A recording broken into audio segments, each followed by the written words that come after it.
Welcome back to another episode of I don't know what to call this YouTube channel. I am your host Lexington Isham, and this is my co-host Bronxy. On today's video, we are talking about choosing your location for your glamp site. What do you think? All right, first thing first, new sign is dope.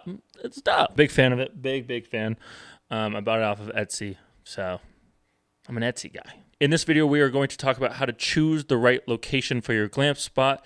And then I'm going to walk you through how to run the numbers to confirm that it is the right location for your glamp spot. Without further ado, let's jump right into it. So the number one most important thing when choosing a location, in my opinion, is it should be close to a final destination or attraction. So choosing the right location consists of 3 steps. First step is Google Maps. Second step is Airdna. Third step is Airbnb. So first step is Google Maps.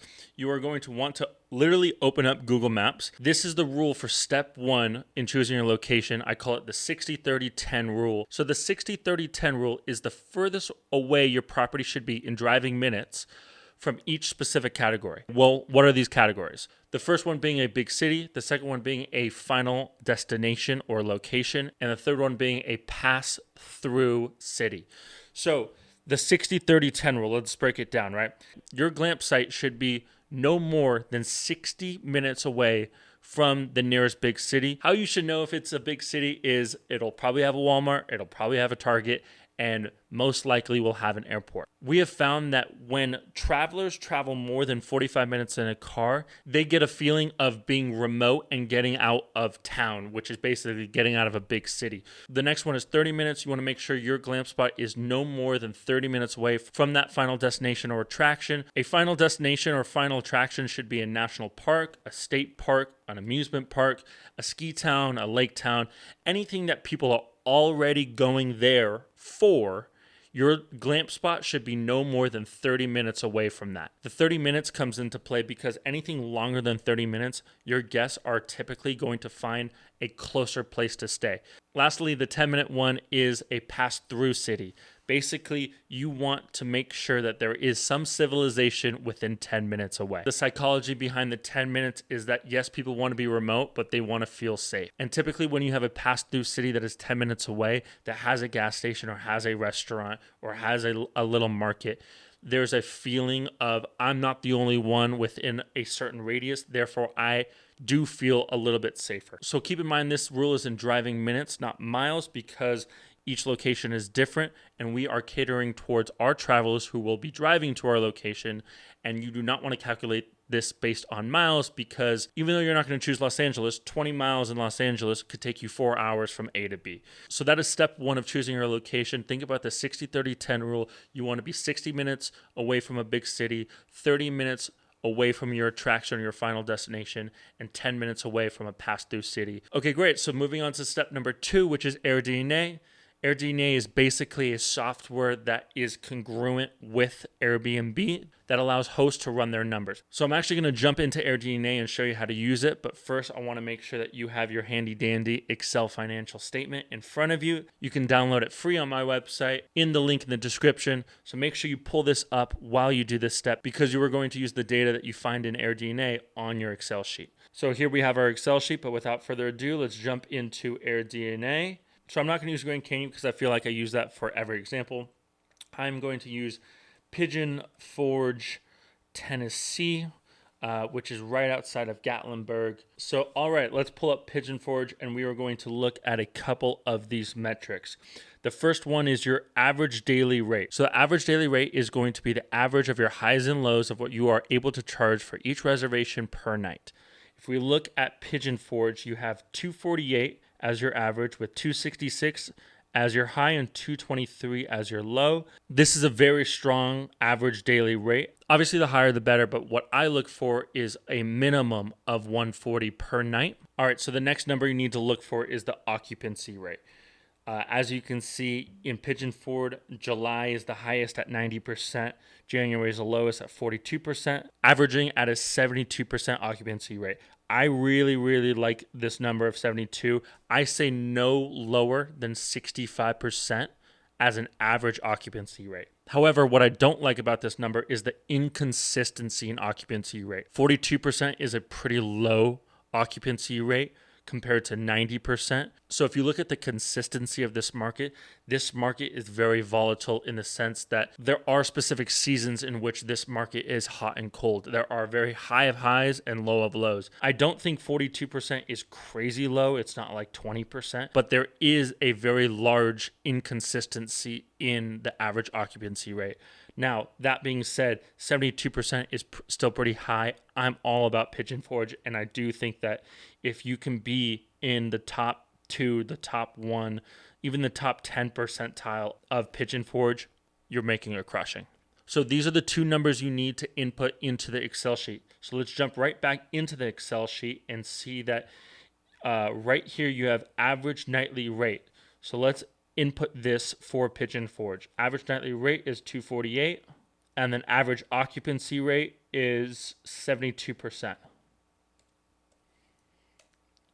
Now that's amazing, right? You're profiting a little bit over $6,500 a month in Pigeon Forge. That's if your cleaning fee is $1,000, right? So let's take cleaning fee away. You're at $5,400. Let's put cleaning fee back at $1,100, which is $55 per stay. Now, obviously, if you only spend $45,000 on the whole thing, you're looking at a 92% cash on cash return and a cap rate of 109%. So these numbers are really, really good in Pigeon Forge. However, I don't think the land in Pigeon Forge is $12,000. I think it's going to be more like $42,000, $50,000, $100,000 for land. So the next part of Airdna that you want to look at is your rental size. This is going to give you insight on what the market is demanding bedrooms wise. As you can see in Pigeon Forge, the market is really demanding 2.5 bedrooms with an 8 guests on average. So obviously 8 guests is a lot larger than a typical glamp site unit might hold. Like for example, an Airstream can sleep probably 2, 4, or 6 people at most. Getting 8 people in a 30 by 8.5 foot trailer is pretty rough. So Airstreams might not be the best thing here. The next one is rental growth. This is really interesting, and I really like this one because you can see the trend of the market.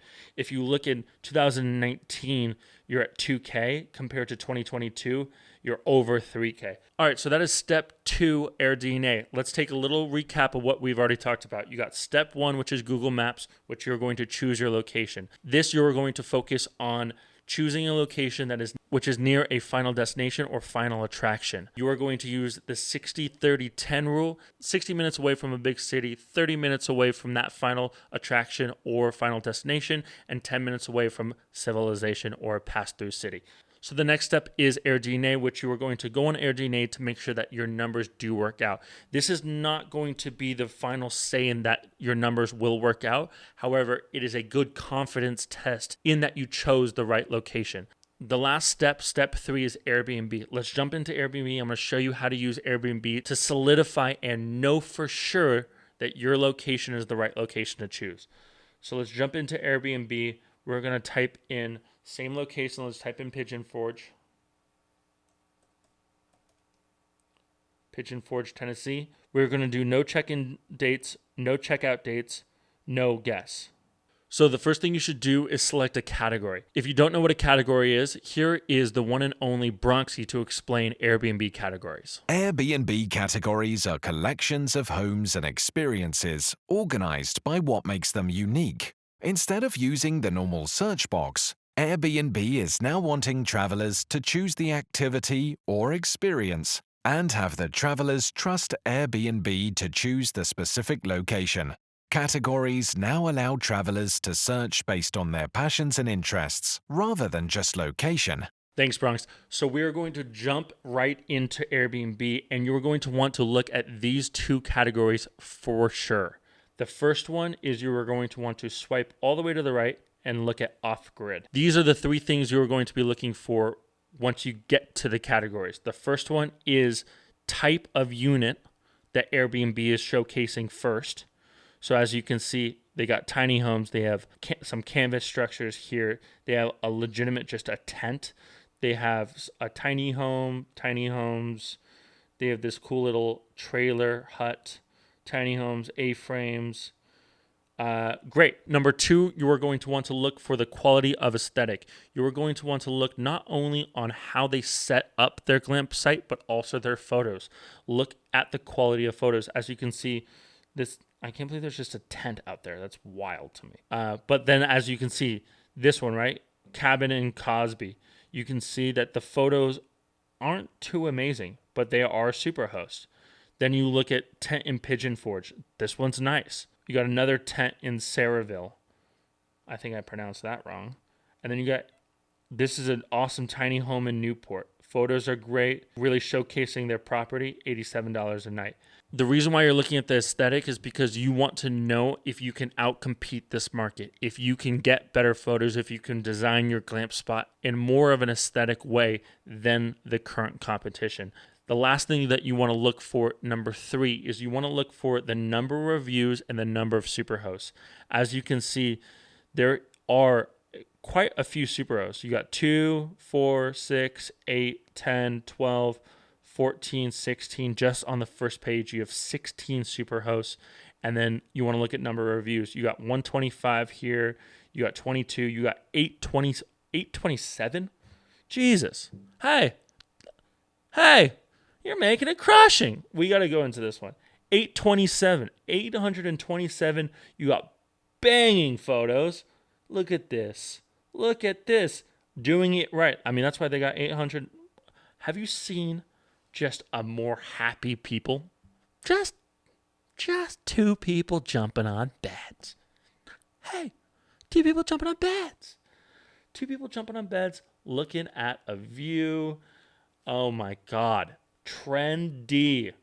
That's why they got 827 views. That is incredible. Hey, Haley, entire cabin hosted by Haley, you're crushing it. This, I think, would give you a really good insight of this market, is seeing things like this, seeing off-grid cabins that are doing really well, that can give you a really good insight and confidence in that it's a good market. The next category that I would suggest going to is the camping category. I would look at the camping category as you can see different RVs, you can see Airstreams, you can see the different type of units that Airbnb is prioritizing on page number 1, right? And then lastly, I would look at the categories of the specific units you want to do. So for example, if you want to do tiny homes, I would go to the tiny home category and look at the tiny homes, right? So obviously these tiny cabins are doing a lot better than the other ones, right? So this is all things you need to look at. Let's look at domes. So as you can see, they got geodesic domes rocking and rolling. You got this one, which is 281 reviews. Beautiful geodesic dome with great photos. It's really awesome to see the competition that you're going to have, and then how you can outperform your competition and what's working, right? Obviously, geodesic domes are really working. However, canvas structure yurts, maybe not as much, right?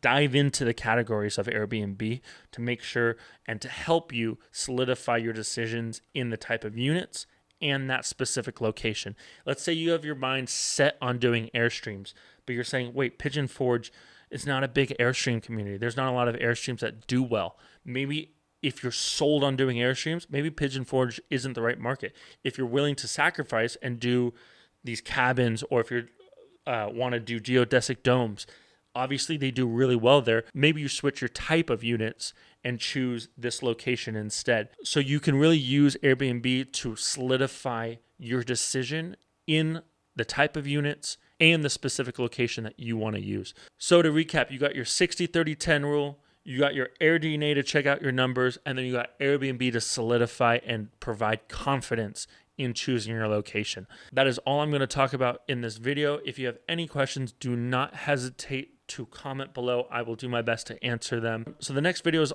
going to be about choosing the right land. We're going to talk about zoning. We're going to talk about seller financing land, buying land, leasing land, land hacking. We're going to talk everything about choosing the right land. Go ahead and watch that next one. I will see you in the next video. Land. Peace.